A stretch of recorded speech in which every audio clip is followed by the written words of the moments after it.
hindi 1990s, early 2000 ang pinag-usapan niya, numbers. Dapat maraming barko, may eroplano, may mga SEAL teams tayo para makapag-responde. Today, it's not about numbers. It's about the capability. Yung ating mga bagong kagamitan, radar, ships, aircraft, ay mas capable na kaysa nakaraan.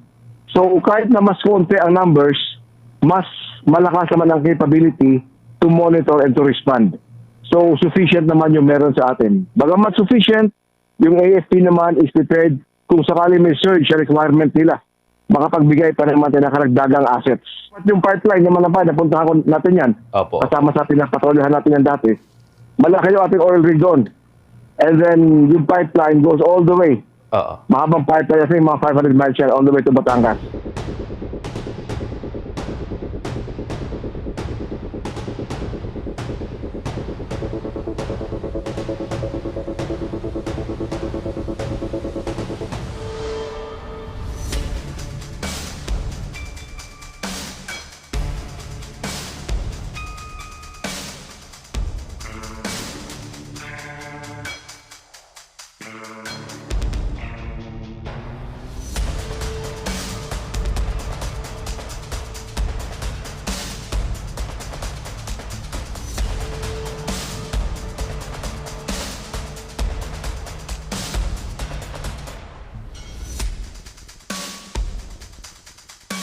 That is why we have to secure itong mga national treasures nito. And we believe that there are more, mas marami pang mga resources na nandyan at kailangan bantayan natin.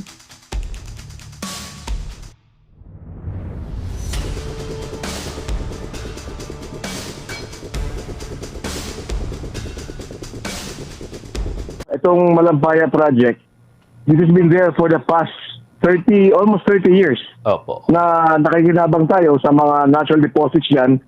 And yung AFP ay nag-establish in the mid-1990s ng Joint Task Force to secure yung ating exploration and yung exploitation effort dun sa Malampaya. And kamakailan lamang may na-report tayo na bagamat paubos na naman ng Malampaya, merong isang oil well, may mga deposits sa east of that Malampaya project na tinatawag natin Malampaya East 1.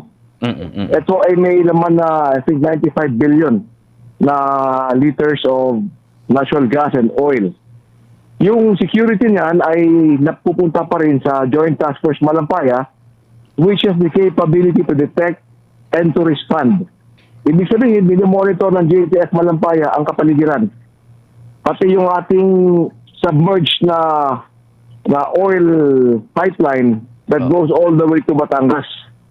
So, secured yan, monitored, and pag may breach of security, nakakapag-respond naman tayo. Kamakailan lamang, I think it was yesterday, dumala yung ating Chief of Staff, si Gerald Bauner, sa Malampaya to check on the security and the preparedness. So, okay naman yung ating Joint Task Force Malampaya for the additional task of Malampaya East 1.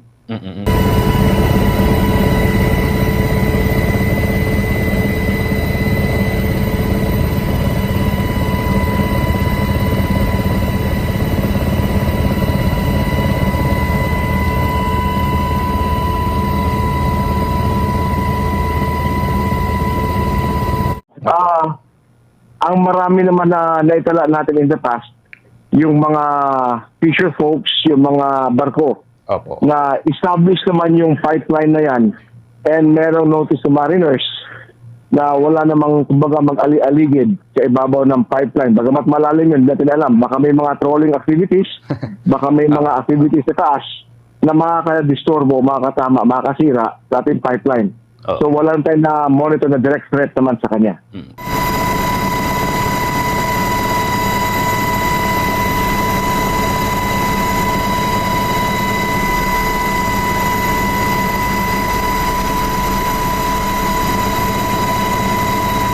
Yung ating pinaka-offshore patrol vessel number 1 na dumating, there are 6 of these for delivery. Ito yung pinaka-unang dumating. May isa pa this year.